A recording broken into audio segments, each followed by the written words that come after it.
आज हम कथा सुनते हैं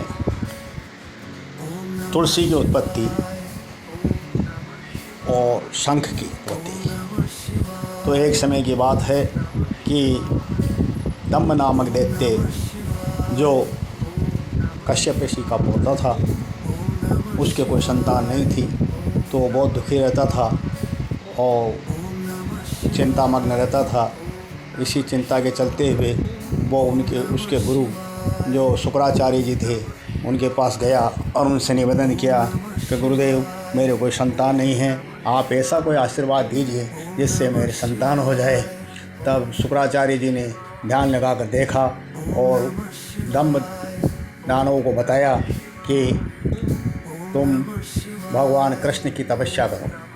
तब दम्भ पुष्कर में गया और पुष्कर में जाकर के उन्होंने भगवान कृष्ण की घोर तपस्या की। दम्भ के घोर तपस्या से त्रिलोकी के अंदर प्रकाश फैल गया। सब देवतागण घबराने लगे कि एक ऐसा संकट आ गया है जिससे ये त्रिलोकी के अंदर प्रकाश फैल गया है और ये इंद्र पर या स्वर्गलोक पर किसी के राज करने की या हमला करने की तैयारी तो नहीं है। ऐसा सोच करके वो सब ब्रह्मा जी के पास ब्रह्मलोक में गए।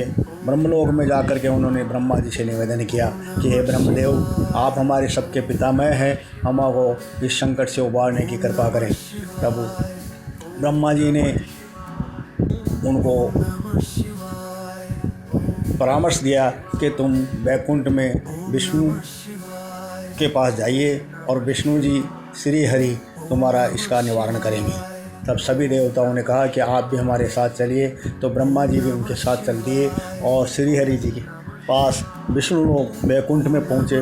वैकुंठ में जाने के बाद में उनसे निवेदन किया कि भगवान, ये ऐसा कैसा प्रकाश हो रहा है जिससे सारी त्रिलोकी संतप्त हो रही है, आप हमारी रक्षा करें। तब उन्होंने कहा कि ये इसमें घबराने की कोई बात नहीं है।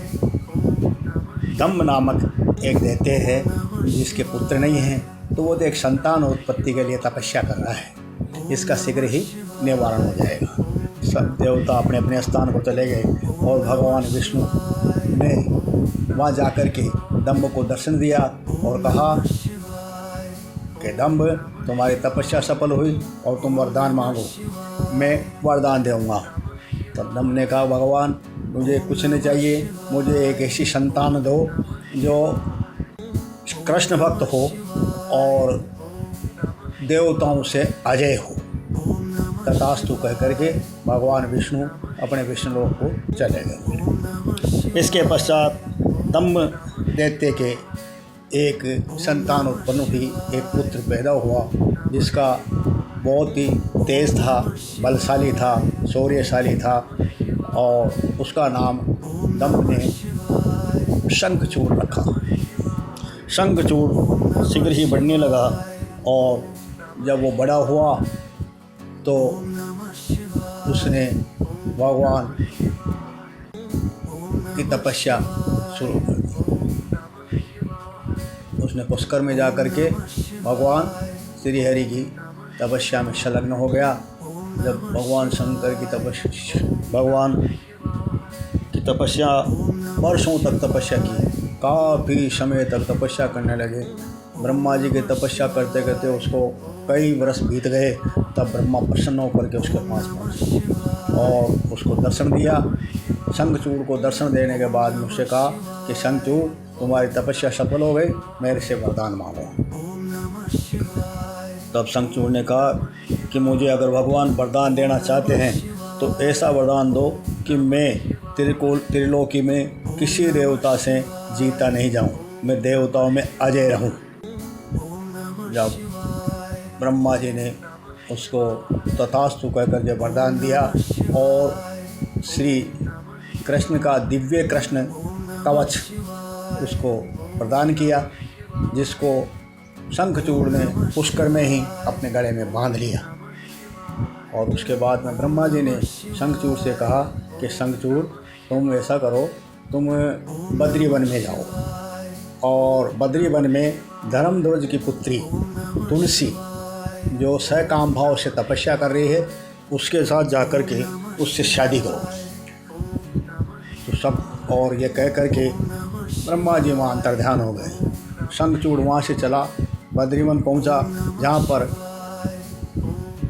धर्मध्वज की पुत्री तुलसी तपस्या कर रही थी, जो बहुत ही सुंदर थी, जिसका बहुत कांतिमान थी। उसको देख करके शंखचूड़ प्रसन्न हो गया और उससे कहा कि हे देवी, आप कौन हो और किस लिए तपस्या कर रहे हो। तब तुलसी ने कहा कि मैं धर्मध्वज की पुत्री हूँ, मेरा नाम तुलसी है और मैं भगवान ब्रह्मा जी की तपस्या कर रही हूँ। तो शंखचूड़ ने कहा कि मैं दैत्यराज दम्भ का पुत्र शंखचूड़ हूँ, जो मैं देवताओं से भी अजय होने का मैंने ब्रह्मा जी से वरदान प्राप्त कर लिया है। मुझको इस त्रिलोकी में कोई देवता जीत नहीं सकता। तुम मेरे साथ विवाह कर लो, हम दोनों यहाँ पर गंधर्व विवाह कर लेते हैं। इसके बाद दोनों ने वहाँ पर गंधर्व विवाह कर लिया। तुलसी से सहमत हो गई और दोनों पति पत्नी के रूप में अपने भवन में लौट गए। वहाँ पर पहुँचने के बाद में सभी दानव और दैत्यों में प्रसन्नता की लहर दौड़ गई कि हमारा राजा इसी शंखचूड़ को बनाएंगे, जो ब्रह्मा जी से वरदान प्राप्त करके देवताओं से अजय हो गया है। और इस प्रकार से शुक्राचार्य जी को आगे करके देवताओं दानवों ने शंखचूड़ को अपना राजा घोषित कर दिया। इसके बाद शंखचूड़ के पास ब्रह्मा जी का देव है वचन का प्रताप था ही, और उसने सभी देवताओं को परास्त कर दिया और त्रिलोकी में सब देवताओं को अपने अधीन कर लिया।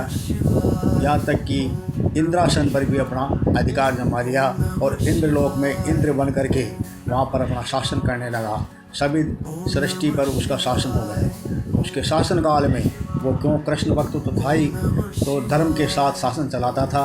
उसके शासन काल में कभी अकाल नहीं पड़ता था, कभी महामारी नहीं आती थी और पूरी पब्लिक, पूरी जनता बड़े आराम से और खुशी के साथ रहती थी, निरोग रहती थी। लेकिन अगर दुख था तो देवताओं को था। क्यों कि देवताओं का राज छिन गया था और उनका शंखचूड़ के अधीन होना पड़ा था। शंखचूड़ का आधिपत्य उनको स्वीकार नहीं था, इसलिए वो रात दिन इस चिंता में लगे रहते थे कि इसके आधिपत्य से अपन को कैसे छुटकारा मिले, अपन को वापस अपना राज कैसे प्राप्त हो, इंद्रासन कैसे प्राप्त हो। तो इससे स्वतंत्र होने का वो उपाय ढूंढते रहते थे। और इस प्रकार से सब देवताओं ने एकत्रित होकर के चिंतन किया और वो ब्रह्मा जी के पास गए और वहाँ जाकर के उन्होंने निवेदन किया कि भगवान, इससे हमको छुटकारा दिलाओ। ये जो शंखचूड़ है उसने हमको सबको अधीन बना लिया है और हमारी सारी पूजा को ये खुद हड़प रहा है, हमारे सब अधिकारों को इसने छीन लिया है। तो ब्रह्मा जी ने कहा कि ऐसा करो, वैकुंठ में चलो श्रीहरि के पास। तो श्रीहरि के पास पहुँचे। वहाँ पहुँचने के बाद में श्रीहरि ने इसे निवेदन किया तो श्रीहरि ने कहा कि इसका निवारण केवल ऋषिकेश भगवान शंकर ही कर सकते हैं, तो उनके पास भगवान शंकर के पास ही चलो। तो सब के सब मिलकर के भगवान शंकर के पास गए।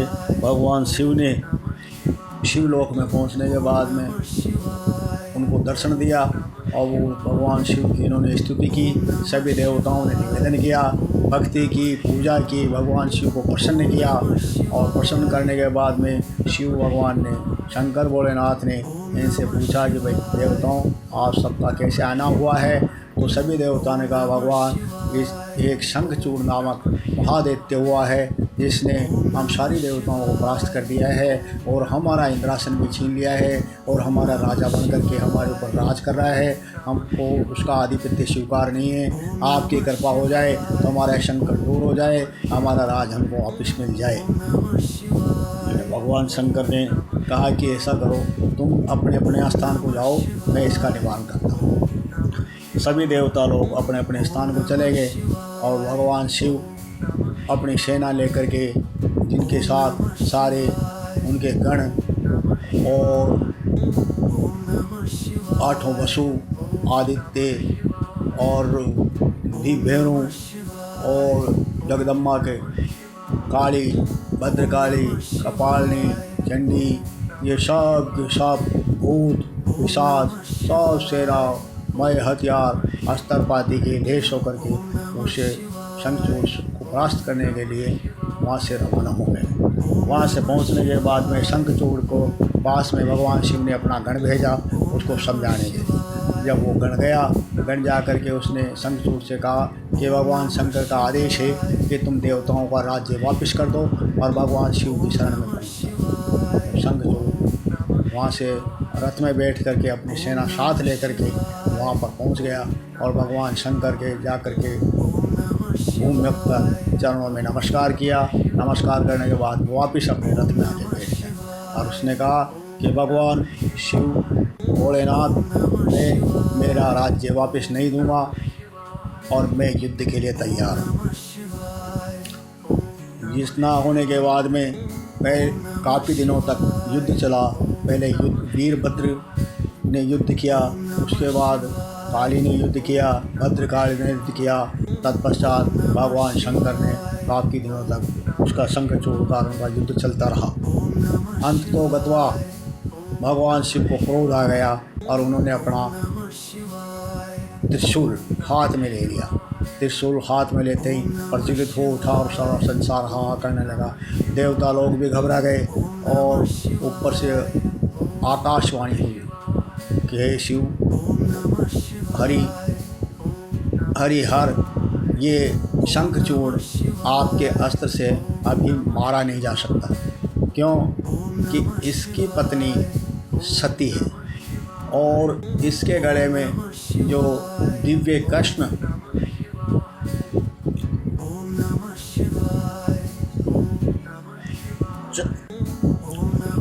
पहना हुआ है, जो उसके प्रभाव से ये मारा नहीं जा सकता। इसको जब तक इसका ये गले में से ये नहीं हटेगा, जब तक उसका तुलसी का अस्तित्व भंग नहीं हो सकता। कृष्ण कवच को हटाने के बाद ही उसका अस्तित्व नष्ट होगा। दिव्य कृष्ण कवच की वजह से ये हार नहीं सकता, मर नहीं सकता। तब भगवान शिव ने विचार किया कि मैं किसी सती का अस्तित्व नष्ट नहीं कर सकता, इसलिए श्री हरि को सारी बात बताई कि विष्णु तो छलिया है ही सही। भगवान विष्णु ने देवताओं का कार्य पूरा करने के लिए एक ब्राह्मण का वेश बनाया और युद्ध स्थल में शंखचूड़ के सामने जाकर के खड़े हो गए याचक के रूप में और उससे कहा कि राजन, मैं याचक हूँ, ब्राह्मण हूँ, मुझे आपसे भिक्षा चाहिए। तो शंखचूड़ ने कहा कि क्या भिक्षा चाहिए, कि पहले वचन दो। तो शंखचूड़ ने वचन दे दिया।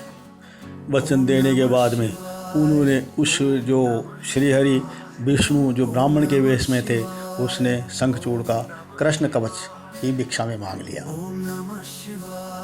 क्योंकि शंखचूड़ भी एक दानी था, महावीर था, पराक्रमी था, योद्धा था। तो उसने सहर्ष वो कृष्ण कवच अपना खोल करके उसको वहाँ पर ब्राह्मण को दे दिया। उसको लेने के बाद में विष्णु भगवान वहाँ से रवाना हो गए और वहाँ से रवाना हो करके और उन्होंने शंखचूड़ का रूप धारण कर लिया और शंखचूड़ का रूप धारण करके जहाँ शंखचूड़ की राजधानी थी उनके महल के सामने नगारे बजाते वहाँ पहुँच गए। ऊपर महल में तुलसी बैठी हुई थी, शंखचूड़ की पत्नी, जो बड़ी प्रसन्न हुई कि मेरा पति विजयी होकर के आ गया है और उसने अपने स्वागत की तैयारियां करके उसको स्वागत किया। शंखचूड़ विष्णु जो शंखचूड़ के रूप में विष्णु बने हुए थे उनको वो महल में ले गए। वहाँ जा कर के विष्णु भगवान ने शंखचूड़ के रूप में सती का सतीत्व नष्ट कर दिया। सतीत्व का नष्ट होने के बाद में जब उसको यह आभास हुआ कि शंखचूड़ के हार व्यवहार में, बोलचाल में और अभी जो उनके सामने उसके सामने जो शंखचूड़ है उसमें काफ़ी फ़र्क है। ऐसा शक होने के बाद में एकदम क्रोध में हो गई और ज़ोर से बोली कि तू कौन है, मैं तुझे श्राप दूंगी, असली रूप में आ। तो वो विष्णु भगवान उनके असली रूप में आ गए। विष्णु असली रूप में आने के बाद में इधर तो वो उसका सतीत्व नष्ट हुआ था और उधर ही भगवान शिव ने अपने त्रिशूल से शंखचूड़ को भस्म कर दिया। और इधर सती ने उसको विष्णु भगवान को कहा कि तुम ऐसे निष्ठुर हो, ऐसे पत्थर हृदय हो, जो मेरा सतीत्व तुमने नष्ट कर दिया है, मैं तुम्हें श्राप दूंगी, तुम पत्थर के हो जाओ। उसी समय भगवान शंकर वहाँ प्रकट हो गए सती कि ये सब एक देव योग है और ये जो शंखचूड़ तेरा पति है, ये पूर्व जन्म में ये भगवान विष्णु का ही पार्षद था, जो सुदामा नाम एक गोप था, जो गोलोक में राधिका जी के श्राप से ये दैत्य बन गया था। अब आज इसकी मुक्ति हो गई है, और लेकिन तेरा भी श्राप निष्फल नहीं जा सकता, इसलिए अब तू वैकुंठ में गोलोक में भगवान कृष्ण के पास जा। तो ये इतना कहने पर सती ने अपनी देह त्याग दी। देह त्याग कर जैसे ही वो दिव्य रूप में आई तो उसको कहा भगवान शिव ने कि तेरा ये देह है, जो इससे गंडकी नदी का प्रादुर्भाव होगा, गंडकी नदी इससे पैदा होगी, जल प्रभावित होगा, और उसके किनारे पर ही भगवान विष्णु भी पत्थर के रूप में वहाँ पर विराजमान रहेंगे, जिसको कीड़े काटेंगे और वो पत्थर गोलाकार में कट के तेरे जड़ में गिरेगा। उसकी ये संसार सालग्राम की मूर्ति के रूप में पूजेगा, उसको लक्ष्मी नारायण जी भी कहेंगे। और जो तेरे इसी शरीर से यहाँ पर एक पुष्प जो तुलसी वृक्ष के नाम से जाना जाएगा, उस तुलसी वृक्ष को और सालग्राम जी को उसके साथ ही भोजन होगा, उसी के साथ इनकी प्रसादी होगी, वो तुलसी दल ही इनको ग्राह्य होगा। इस प्रकार से भगवान शंकर ने उसको तुलसी को आश्वासन दिया। उसी समय वो अपने विमान में गोलोक में पहुंच, और उसी दिन से भगवान विष्णु के सेवा में शंख और तुलसी की मौजूदगी रहती है। जबकि भगवान शंकर के यहाँ पर मंदिर में शंख का जड़ नहीं चढ़ाया जाता है और तुलसी भी उनकी पूजा में शामिल नहीं की जाती। बोल शंकर भगवान की जय हो।